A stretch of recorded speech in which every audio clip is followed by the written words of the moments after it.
ನವರಾತ್ರಿಯ ನವದುರ್ಗೆಯರ 9 ಬಣ್ಣಗಳು ಮತ್ತು ಅವತಾರಗಳು. ನವರಾತ್ರಿಯ ಮೊದಲ ದಿನವನ್ನು ದುರ್ಗಾದೇವಿಯು ಶೈಲಪುತ್ರಿ ಅವತಾರ ಎಂದು ಪೂಜಿಸಲಾಗುವುದು. ಇಂದಿನ ಬಣ್ಣ ಬಿಳಿಯ ಬಣ್ಣ.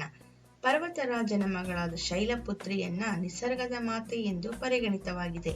ಇವಳು ಈಶ್ವರನ ಸಂಗಾತಿಯಾಗಿದ್ದು, ದೇವಿಯು ನಂದಿಯ ಮೇಲೆ ಕುಳಿತು ತ್ರಿಶೂಲ ಮತ್ತು ತಾವರೆಯನ್ನು ಕೈಯಲ್ಲಿ ಹಿಡಿದಿದ್ದಾಳೆ.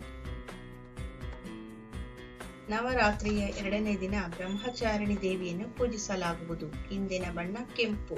ಈ ಹೆಸರು ಬ್ರಹ್ಮನಿಂದ ಬಂದಿದ್ದು, ತನ್ನ ತಪ್ಪಿಗಾಗಿ ಪ್ರಾಯಶ್ಚಿತ್ತ ಪಡುವ ಈ ರೂಪ ಶಿವನ ಸತಿಯಾದ ಪಾರ್ವತಿಯದ್ದಾಗಿದೆ. ನವರಾತ್ರಿಯ 3ನೇ ದಿನ ಚಂದ್ರಘಂಟಾ ದೇವಿಯನ್ನು ಪೂಜಿಸಲಾಗುವುದು. ಇಂದಿನ ಬಣ್ಣ ನೀಲಿ. ಶಿವನನ್ನು ವರಿಸಿದ ನಂತರ ದುರ್ಗೆ ತಂಪಾದ ಚಂದ್ರನಂತೆ ಪ್ರಕಾಶಮಾನವಾಗಿ ಕಾಣುತ್ತಾಳೆ. ನವರಾತ್ರಿಯ 4ನೇ ದಿನ ಕೂಷ್ಮಾಂಡ ದೇವಿಯನ್ನು ಆರಾಧಿಸುತ್ತೇವೆ. ಇಂದಿನ ಬಣ್ಣ ಹಳದಿ. ಕು ಎಂದರೆ ಸಣ್ಣ, ಕೂಷ್ಮ ಎಂದರೆ ಶಕ್ತಿ, ಅಂಡ ಎಂದರೆ ಗರ್ಭ ಎಂದರ್ಥ. ಭೂಮಂಡಲವನ್ನು ತಾಯಿ ತನ್ನ ಒಡಲಿನಲ್ಲಿಟ್ಟುಕೊಂಡಿದ್ದಾಳೆ. ಇನ್ನು ನವರಾತ್ರಿಯ 5ನೇ ದಿನ ದುರ್ಗೆಯನ್ನು ಸ್ಕಂದ ಮಾತಾ ದೇವಿ ಎಂದು ಪೂಜಿಸುತ್ತಾರೆ. ಇಂದಿನ ಬಣ್ಣ ಹಸಿರು. ಚತುರ್ಭುಜ ಸಿಂಹವಾಹಿನಿಯಾದ ದೇವಿಯ ಮಡಿಲಲ್ಲಿ ಸ್ಕಂದ ಸುಬ್ರಹ್ಮಣ್ಯ ವಿರಾಜಿಸುತ್ತಿದ್ದಾನೆ. ನವರಾತ್ರಿಯ 6ನೇ ದಿನ ದುರ್ಗೆಯು ಕಾತ್ಯಾಯಿನಿ ರೂಪ ಧರಿಸುತ್ತಾಳೆ. ಇಂದಿನ ಬಣ್ಣ ಬೂದು ಅಥವಾ ಬಂಗಾರ.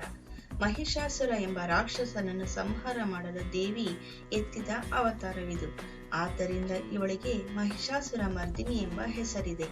ಈ ರೂಪದಲ್ಲಿ ತಾಯಿ ಬಂಗಾರ ವರ್ಣದಂತೆ ಕಾಣುತ್ತಾಳೆ.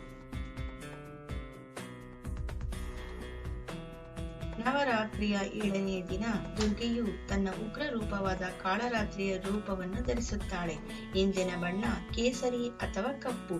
ಅತ್ಯಂತ ಭಯಂಕರ ಸ್ವರೂಪವುಳ್ಳವಳಾಗಿದ್ದರೂ ಯಾವಾಗಲೂ ಉಪಾಸಕರಿಗೆ ಶುಭ ಫಲವನ್ನೇ ನೀಡುತ್ತಾಳೆ. ಆದ್ದರಿಂದಲೇ ಇವಳಿಗೆ ಶುಭಂಕರಿ ಎಂದು ಕರೆಯುತ್ತಾರೆ.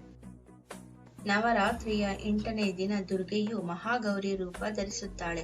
ಇಂದಿನ ಬಣ್ಣ ಗುಲಾಬಿ. ಅತ್ಯಂತ ಸೌಂದರ್ಯವತಿಯಾಗಿರುವ ದೇವಿಯು ಎಡಗೈಯಲ್ಲಿ ಡಮರುಗ, ಬಲಗೈಯಲ್ಲಿ ಅಭಯ ಮುದ್ರೆ ಇರುತ್ತದೆ.